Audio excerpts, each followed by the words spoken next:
오늘 보실 말씀은 신약성경 190쪽 사도행전 2장 43절부터 47절까지의 말씀, 제가 읽겠습니다. 사람마다 두려워하는데 사도들로 말미암아 기사와 표적이 많이 나타나니 믿는 사람이 다 함께 있어 모든 물건을 서로 통용하고 또 재산과 소유를 팔아 각 사람의 필요를 따라 나눠주며 날마다 마음을 같이하여 성전에 모이기를 힘쓰고 집에서 떡을 떼며 기쁨과 순전한 마음으로 음식을 먹고 하나님을 찬미하며 또 온 백성에게 칭송을 받으니 주께서 구원받는 사람을 날마다 더하게 하시니라. 아멘. 기도하고 말씀 나누겠습니다. 하나님, 우리에게 예배할 수 있는 좋은 교회와 예배당을 주시고 또 이 시간 함께 말씀을 나누게 하시니 감사를 드립니다. 성령님, 우리 심령 가운데 오셔서 우리의 영이 하나님 앞에 온전히 세워지고 진리의 빛을 비추어 주심으로 이 말씀 듣고 우리 마음에 새기고 또 하나님의 말씀에 합당하게 한 주간을 믿음으로 살아낼 수 있는 은혜와 능력 베풀어 주시옵소서. 예수님의 이름으로 간절히 축복하며 기도하옵나이다. 아멘. 이 시간 이곳에서 또한 온라인으로 예배하시는 모든 분들 주님의 이름으로 축복합니다. 오늘 이 시간에는 하나님께서 구원받은 성도들에게 원하시는 거룩한 삶이란 과연 어떤 것인가, 이 거룩한 삶에 대해서 함께 우리가 생각하는 시간을 가지려고 합니다. 성경을 보면 성경은 참 두꺼워요. 성경은 크게 두 부분으로 나뉘는데 앞부분은 구약이 훨씬 두껍죠. 그리고 뒷부분은 신약으로 구분이 됩니다. 그리고 구약 성경 맨 앞쪽에 가면 창세기부터 출애굽기, 레위기, 민수기, 신명기, 여호수아까지 한 이야기가 쭉 연결이 되어 있는데 야곱의 12아들들이 기근을 피해서 애굽에 내려갔다가 큰 민족을 이루온 후에 애굽 사람들에게 핍박을 받은 끝에 하나님께서 능력으로 그들을 이끌어내셔서 조상 아브라함에게 주셨던 약속의 땅 가나안에 들어가는 이야기가 드라마처럼 굉장히 많은 분량을 차지하면서 성경의 앞부분을 정말 기록을 하고 있습니다. 그런데 이렇게 출애굽 이야기가 굉장히 긴 이유는 그만큼 성경 가운데 애굽에서 건져내서 가나안에 들어가는 모든 과정이 하나님 앞에서 또 사람들에게 굉장히 중요한 의미를 가지기 때문에 양도 많고 이야기가 굉장히 길게 담겨져 있지요. 그리고 그 중에서 이스라엘 백성이 광야를 지나는 가운데 하나님께서는 이들에게 굉장히 중요한 명령을 주십니다. 그 주신 명령이 레위기 19장 2절에 기록이 되어 있어요. 이렇게 명령을 하십니다. 너는 이스라엘 자손의 온 회중에게 말하여 이르라. 너희는 거룩하라. 이는 나 여호와 너희 하나님이 거룩함이니라. 이게 처음으로 이스라엘 백성에게 거룩하라고 명령을 하셨던 하나님의 첫 번째 명령이었어요. 여기 나오는 이 거룩은 도대체 무엇일까? 신앙생활하면서 참 많이 듣기도 하고 또 기도하거나 설교 때 말하기도 하고 우리가 고백하기도 하는 이 거룩함이란 것은 도대체 무엇일까? 잘 아는 것 같지만 또 우리가 다른 사람이 거룩함이 뭐예요 얘기하면 쉽게 대답하기가 어려운 그런 개념이나 단어 중에 하나가 거룩함이에요. 거룩함을 사전에 보면 이렇게 얘기를 합니다. 거룩함은 자르다 혹은 분리하다라는 의미로 세속의 영역에서 분리되어 신성한 영역에 속하게 되는 것을 거룩함이라고 얘기를 합니다. 쉽게 말해서 이 세상의 삶과 어떤 가치관에서 우리가 분리되어 하나님께 속하게 되는 것이 성경에서 말하는 거룩함의 핵심이에요. 다시 말해 하나님께서 이스라엘 백성에게 너희는 거룩하라 말씀하신 것은 너는 이 세상과는 다르게 나에게 속한 백성이 되라라는 명령을 이스라엘 백성들에게 하신 거예요. 그런데 이 거룩해지는 것의 핵심 어떻게 해야지 우리가 거룩해지느냐? 가장 핵심은 무엇이냐 하면 하나님 앞에서 죄를 짓지 않고 또 이미 지었던 죄는 용서받아 사함을 받아서 하나님께 속하는 것, 이게 거룩함의 핵심입니다. 그래서 이 구약 성경에 보면 하나님께서 이 레위기에 너희는 하나님 앞에서 거룩하라 라는 명령을 주신 다음에 그 이어서 어떤 것을 주시냐 하면 율법을 주세요. 레위기 20장 8절 보면 이렇게 얘기를 합니다. 너희는 내 규례를 지켜 행하라. 나는 너희를 거룩하게 하는 여호와이니라. 하나님께서 율법을 백성들에게 주시는데 그것을 그냥 잘 지켜라, 지키는 것에 목적이 있는 것이 아니라 잘 지키고 그것을 기준으로 해서 무엇이 죄고 무엇이 죄가 아닌지, 우리가 따라야 될 것이 무엇이고 따르지 말아야 될 것이 무엇인지를 분별하여 너희가 세상과 구별되라. 그리해야지 너희가 하나님 앞에서 거룩한 백성이 될 수가 있다라는 의미가 담긴 것이 율법을 주신 가장 중요한 의미였습니다. 다시 말해 하나님께서 이스라엘 백성을 거룩하게 하시려고 규례 곧 율법을 주셨다고 성경은 얘기를 하고 있어요. 왜 그러한 율법 주셨냐? 우리는 대답할 수 있어야 돼요. 하나님 앞에서 거룩한 백성이 되게 하시려고 하나님이 율법을 주셨습니다. 우리는 이렇게 대답을 할 수가 있어야 됩니다. 그런데 하나님이 이렇게 명령을 하셨지만 이스라엘 백성은 하나님 앞에서 거룩해지는 것에 실패합니다.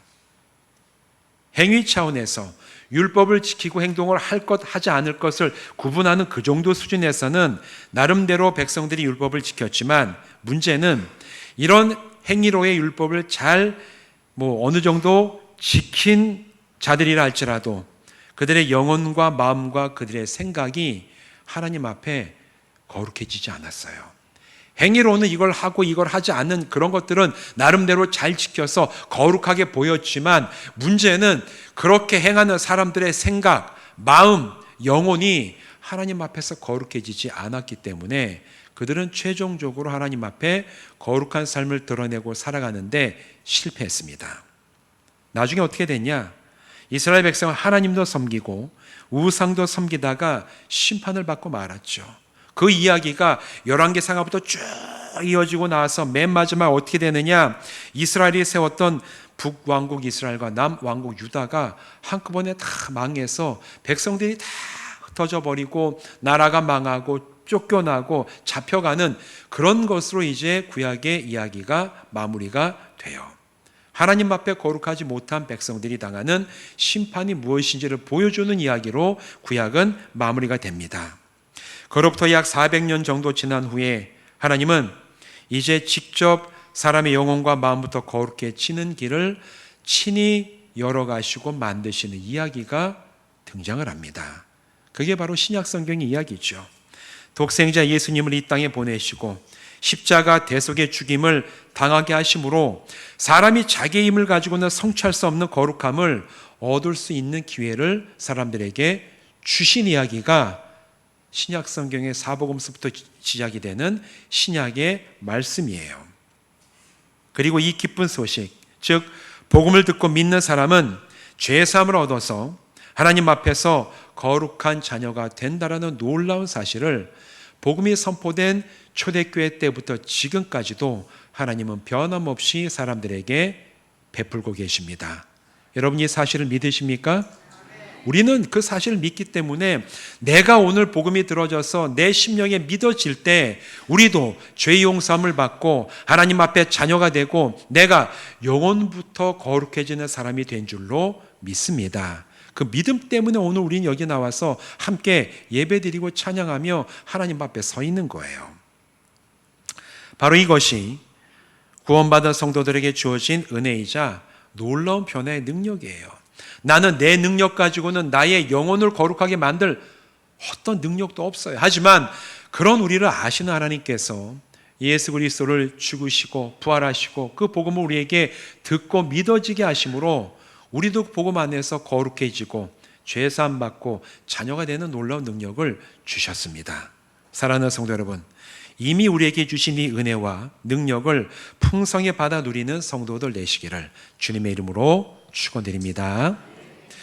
그런데 오늘날 우리는 믿음의 길을 가면서 우리들이 구원받았다는 것과 거룩해짐에 대해서 좀 다시 진지하게 생각해 볼 필요가 있어요. 구원받아 거룩해졌다고 믿는 사람들에게서 이제는 그 옛날 이스라엘 백성들과는 반대의 문제가 발생이 됐어요.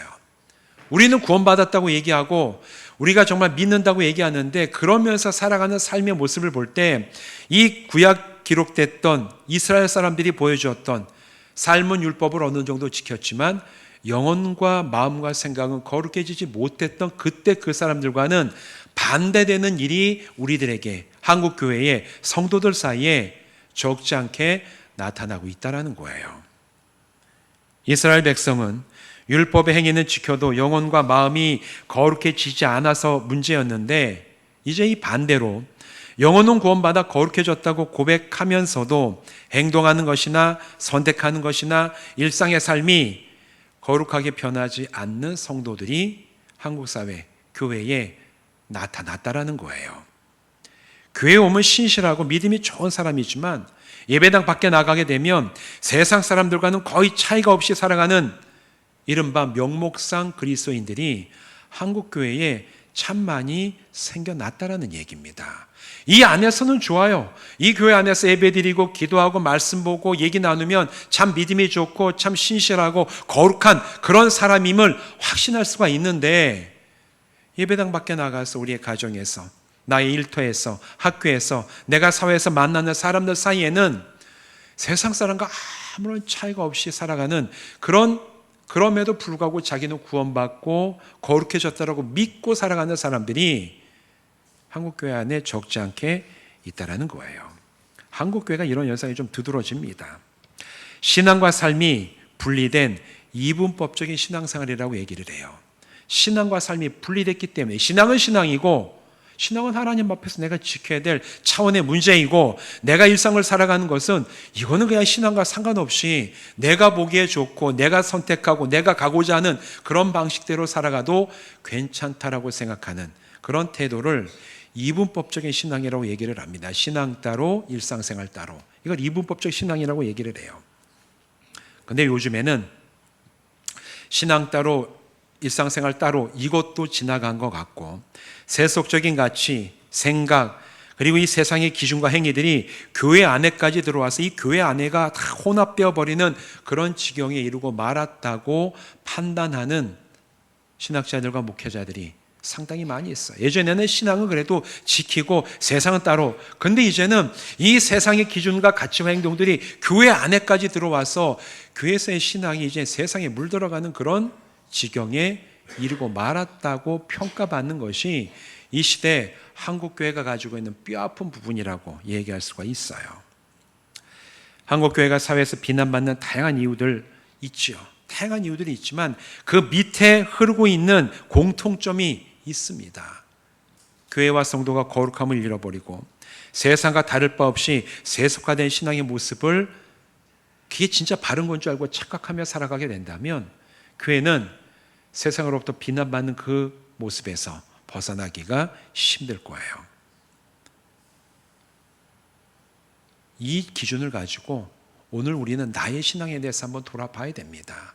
내가 정말 거룩함을 이곳에서 내가 확신하고 살아가고 있지만 예배당을 벗어나서 나의 삶의 자리에서도 나는 여전히 거룩한가? 하나님의 거룩하심을 드러내고 있는가?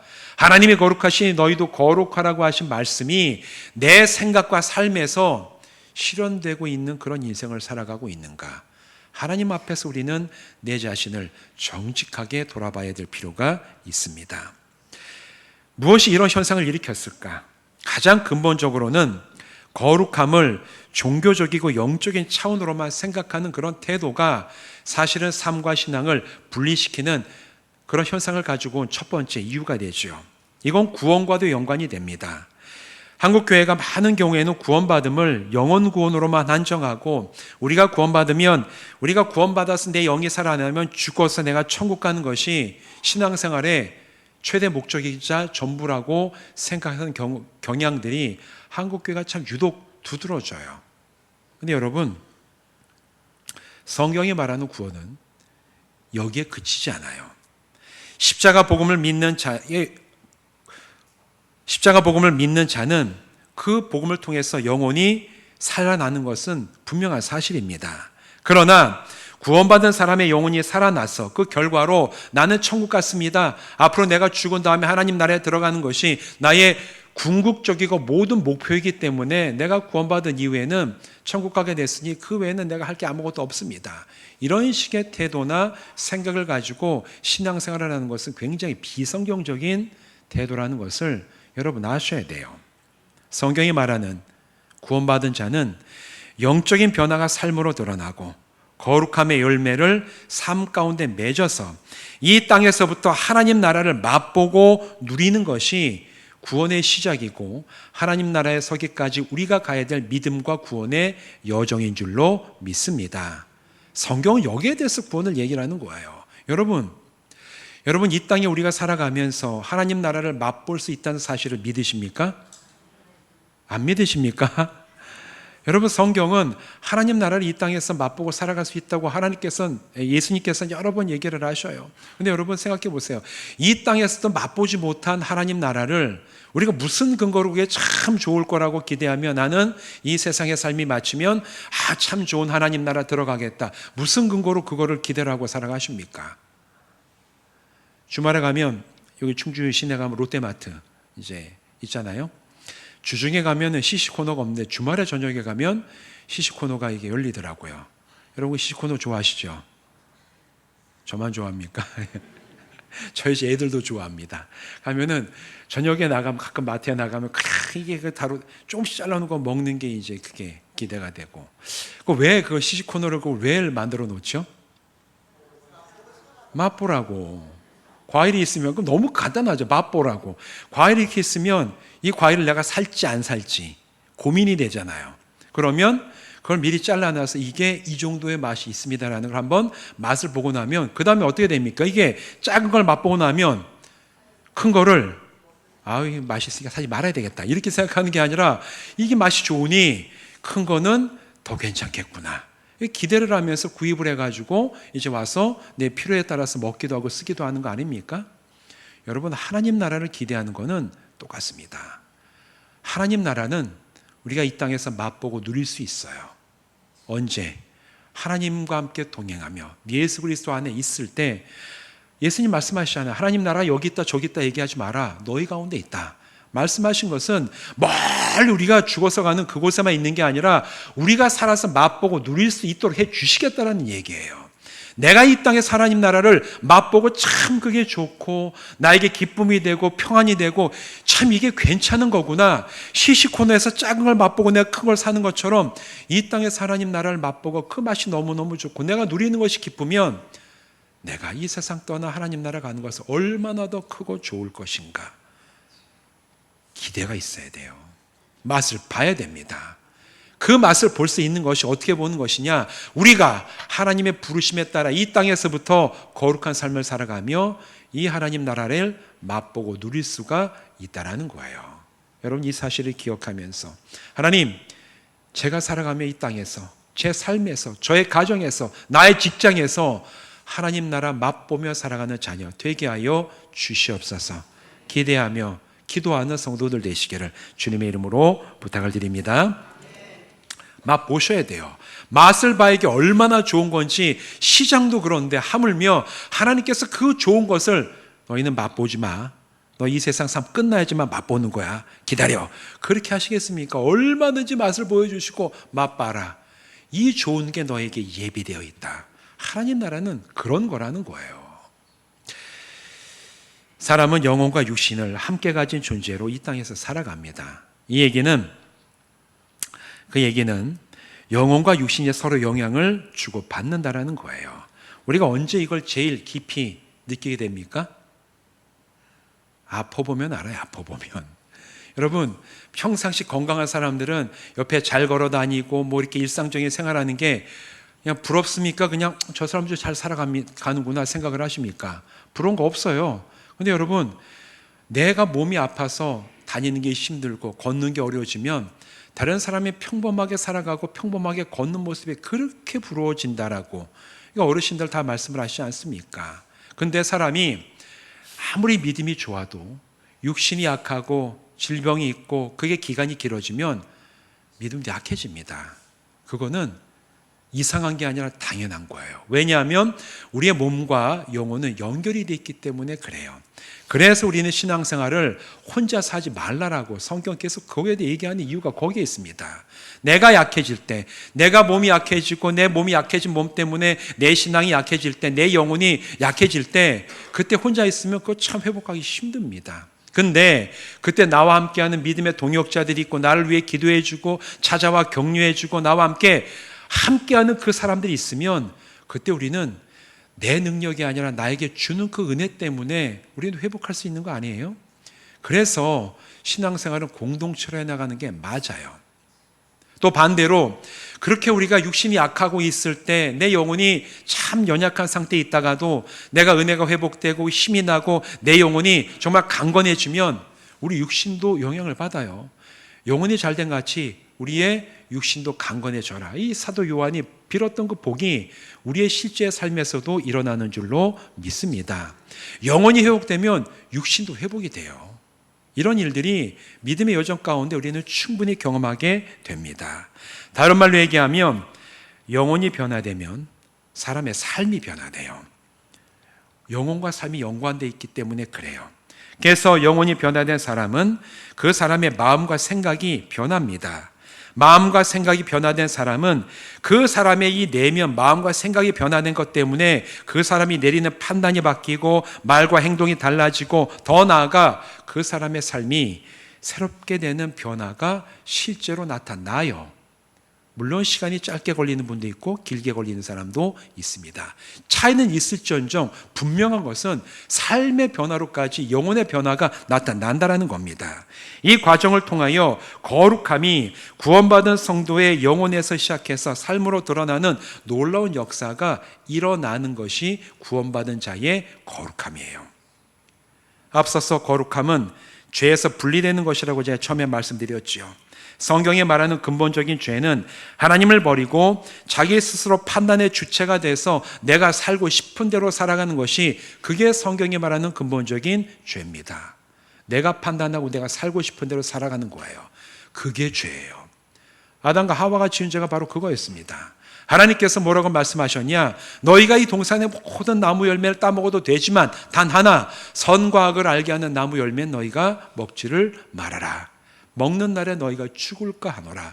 유일하게 하나만 금지하신 그 하나님의 말씀을 자기들의 판단의 기준으로 놓지 아니하고 뱀의 유혹을 받으니까 이걸 내가 먹어도 괜찮겠는데 자기가 스스로 판단하기 시작했어요. 그런 다음에 아니야, 내 판단이 아니라 하나님의 말씀을 따르는 게 그게 맞아 했으면은 원죄가 없었겠죠. 그런데 하와와 아담은 어떻게 했습니까? 이거 먹어도 괜찮겠는데 그래, 한번 먹어보자. 자기가 판단하고 자기가 그 판단에 따라 행동하는 바로 그게 성경에서 말하는 제일 큰 죄, 근본적인 죄라는 겁니다. 모든 사람은 이 죄에서 자유롭지 못하게 태어났어요. 그리고 자기가 생각하기에 괜찮아 보이는 것을 자기의 하나님처럼 떠받들고 살아가는 것이 이 시대의 죄의 현상입니다. 내가 생각하고 이것만 있으면 내 인생이 별 문제가 없을 것 같아. 내가 이것만 성취하면 내 인생에 있어서의 미래는 보장이 되는 것 같아.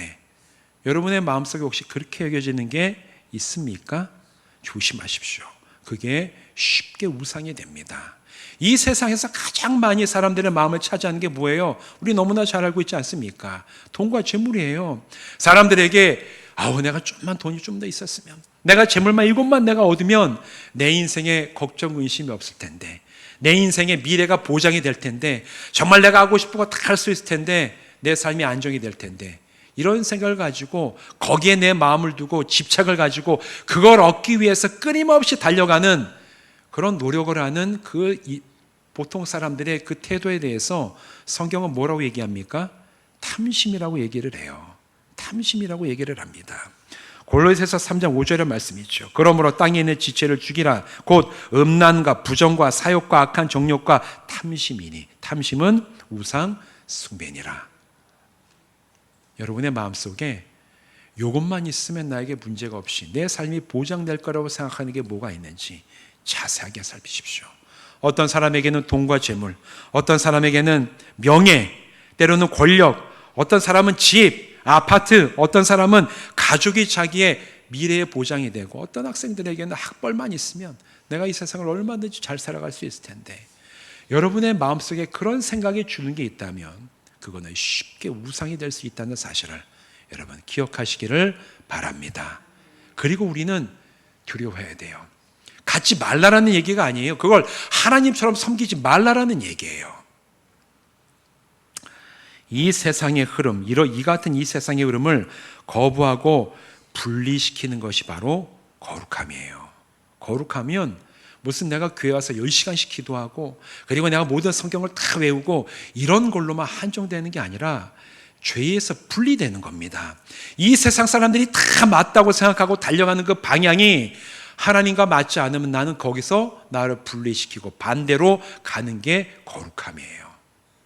그게 우리의 영혼의 거룩함이고 그 영혼에서부터 시작된 이 거룩함의 변화가 생각과 관점을 바뀌어요. 그리고 생각과 관점이 달라지니 세상이 하나님처럼 대단히 떠받들고 지켜세우는 것도 별것 아님을 알게 됩니다.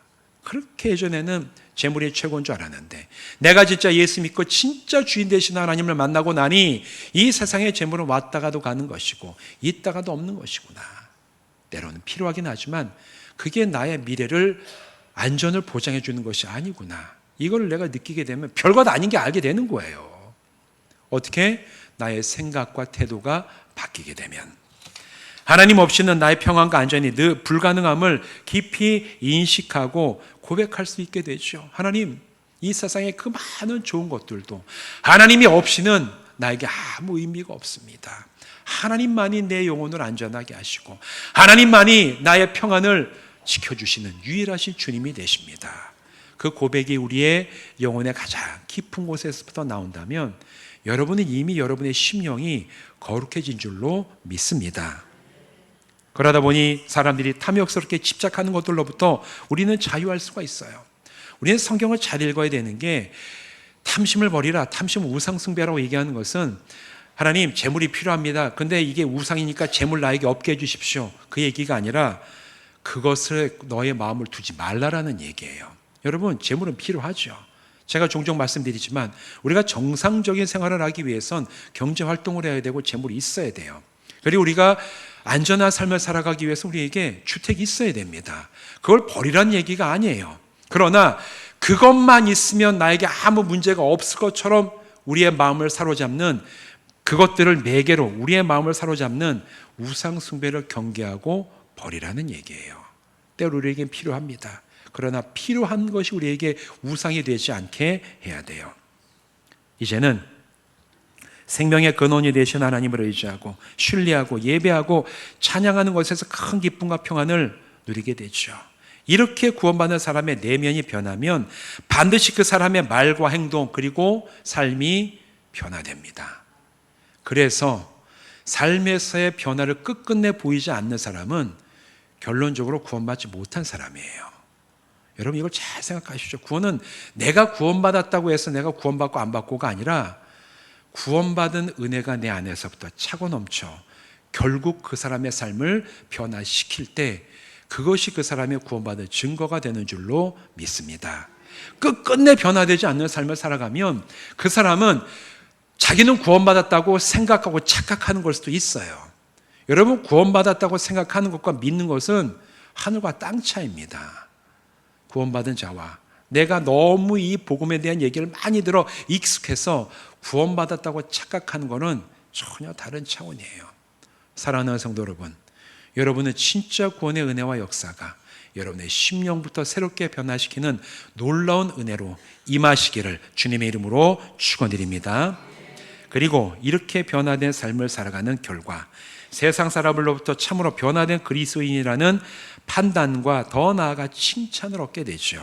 오늘 우리가 읽었던 사도행전 2장 43절 47절의 이 본문 말씀이 초대교회에서 일어났던 이런 놀라운 변화에 대한 중요한 증거 본문 가운데 하나입니다. 사도행전 2장은 아주 중요한 본문이에요. 왜냐하면 2장에서 교회가 탄생이 됩니다. 성령의 임재로 교회가 태어나요. 그리고 이 교회가 모이면서 이 교회 안에서 사도들을 통해서 놀라운 일들과 기적들이 일어나기 시작을 합니다. 그런 교회 역사를 보니까 이 세상 사람들이 하나님을 향하여 두려워하는 마음이 생겼다라고 오늘 본문이 얘기를 하고 있죠. 그런데 이렇게 성도들이 모여서 함께 지내면서 일어나는 놀라운 역사가 지금 기록이 되어 있습니다. 자신들의 물건을 공동 소유로 내어 놓았대요. 또 자기의 물건과 재산을 팔아 필요한 다른 사람들에게 그 필요를 따라 나누어 주었다. 이렇게 얘기를 하고 있어요. 여러분, 이런 변화가 이념과 사상을 따르고 그걸 실천하기 위해서 한 것입니까? 전혀 아니에요. 인류의 역사에는 바로 이 구절을 사상을 가지고 무력을 가지고 한번 실천해 보겠다고 실현해 보겠다는 그런 사상의 조류도 있었어요. 잘 아시죠? 공산주의 사상이 바로 이거를 무력과 힘을 가지고 한번 해보겠다고 그렇게 아둥바둥했지만 실패했습니다. 사상과 철학 가지고는 이렇게 사람들을 행동하게 만들 수가 없어요. 잠깐이면 몰라도. 그런데 이 사람들이 이렇게 행동하고 모였어요.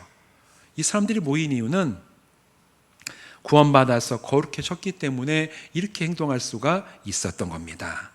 영혼에서 시작된 거룩함이 세속의 정신의 탐욕과 자기중심적인 이기심을 버리게 했고, 이제는 그와 반대로 세상에 살아가는 삶의 방식과 다른 방향으로 성도들이 나가게끔 했기 때문에 그렇게 중요한 나의 재산, 나의 물건을 기꺼이 다른 사람들의 필요를 위해서 내놓을 수가 있었던 거예요. 여러분, 고대 로마 이 시대는 로마 시대 아닙니까? 로마 시대는 지금보다 훨씬 탐욕스러운 시대였어요. 지금은 법이 있고 여러 가지 규제가 있어서 사람이 독단적으로 이 부유함을 추구하지 못하게 이건 다 사회적인 장치가 돼 있는 참 좋은 시대를 우리가 살아가고 있지만, 이 성경의 시대는 그런 게 없던 고대 사회예요. 끊임없이 부유함을 추구했었고 탐욕이 일종의 미덕처럼 여겨지던 그런 시대였어요. 그런데 그런 시대에 자기의 물건을 팔고 자기의 소유를 내어놓아 다른 사람들을 돕고 채워주는 일을 한다라는 것은 그 시대의 정신을 거스르는 거예요. 그 시대 사람들이 살아가는 방식을 거꾸로 거슬러 올라가는 겁니다. 이게 사상과 이념만 가지고 됩니까? 안 돼요. 그 사람들이 거룩해지고 생각이 바뀌고 그 거룩함의 삶으로 드러냈을 때 마침내 교회에서 이런 놀라운 변화가 일어났음을 교회가 탄생했다는 사도행전 2장에서 함께 증언하고 있는 겁니다. 그러면서 성도들은 기뻐했대요. 기쁨과 순전한 마음이 넘쳐 흘러서 날마다 성전에 모였고 집마다 돌아가며 애찬을 나누며 하나님을 찬양했다고 성경은 증언을 합니다. 세상 사람들에게 이런 성도들의 모습은 너무나 이상했을 거예요. 너무나 가지기 위해서 얼마나 많은 노력을 하는데 이제 가진 걸 나눠준다? 아니 모여가지고 서로 기뻐하고 함께 식사를 나누는 게 저렇게 기쁠까? 세상 사람들이 이상하지 않았겠습니까? 이상했을 거예요. 그리고 그 중에서는 성도들을 비난하는 사람들도 있었을 겁니다. 저걸 왜 나눠주냐? 저런 걸 왜? 가룟 유다가 그랬잖아요. 제자 중에 한 사람도 그랬어요. 근데 원래 죄 많은 사람은 죄 없는 사람을 비난을 합니다. 보통 이건 시대적으로 늘 일상 일어나는 거예요. 죄 많이 짓는 사람이 죄 없는 사람을 막 비난을 해요. 그 시대도 아마 그랬을 것 같습니다. 그런데 오늘 이 본문을 보면 대부분의 사람들은 성도들의 이런 변화와 삶을 칭송했다고 얘기를 해요. 왜 칭송했을까? 성도들이 보여주었던 그 삶, 성경적으로 말하면 거룩함이 실현된 삶이 진리를 따르는 삶이고 참되고 바른 삶이며 사람을 사람답게 만드는 삶이 무엇인지를 성도들이 보여주었기 때문에 세상 사람들에게도, 믿음이 없는 사람들에게도 이 삶이 칭찬을 받는 삶이 되었다라고 성경을 증언을 하고 있어요. 세상 사람들이 가치 있다고 생각하고 따르고자 하는 매력 있는 삶을 실제로 보여주었을 때 오늘 우리가 읽은 이 본문의 마지막 말씀은 하나님께서 구원받는 자들을 날마다 더하게 하셨다라고 얘기하며 이 2장 말씀을 마치고 있습니다. 사랑하는 성도 여러분, 이게 바로 거룩한 삶이에요. 거룩한 삶이라는 것은 내가 교회 와서 하루 종일 살고 일주일 내내 교회에서 사는 게 그게 거룩한 삶이 아니라 하나님께서 내 영혼을 변화시키시면 그 변화된 영혼이 내 생각과 삶을 변화시키고 내 변화된 삶을 이 세상의 흐름과 반대되는 방향으로 실제로 살아나가는 모습을 보여줄 때 그게 우리에게 있어서 진짜 거룩한 삶인 줄로 믿습니다. 그렇기 때문에 거룩함은 교회에 모였을 때에만 드러나고 유효한 것이 아니에요. 오히려 이 예배당 밖에서 더 분명하고 신실하게 드러나야 됩니다. 세상의 가치와 흐름을 따르는 것이 아니라 성경의 진리를 믿고 실천하며 거룩한 삶이 무엇인지를 이 세상과 여러분의 삶의 터전에서 온전하게 드러내시기를 주님의 이름으로 부탁을 드립니다. 그렇게 드러난 여러분의 거룩한 삶이 세상 사람들에게 감동이 되고 의미를 주고 따르고 싶고 칭찬받는 삶이 되어서 그를 통하여 하나님께서 영광 받으시고 또 다른 이들을 구원으로 인도하는 데 귀하게 쓰임받는 거룩한 삶을 살아가시는 우리 새로운교회 성도들 되시기를 주님의 이름으로 축원드립니다. 기도하시겠습니다. 하나님, 오늘 우리가 함께 거룩한 삶에 대해서 살펴보았습니다. 하나님이 찾으시는 거룩한 삶은 예배당 안에서만 우리가 모여있을 때 여기서 좋아 보이고 여기서 신실해 보이는 그런 모습으로만 그치는 게 아니라 사실은 더 우리 일상 가운데 내 변화된 영혼과 가치와 말과 행동과 삶을 통하여 하나님이 원하시는 삶이 무엇인지를 온전하게 드러내는 그것이 거룩한 삶인 줄로 믿습니다.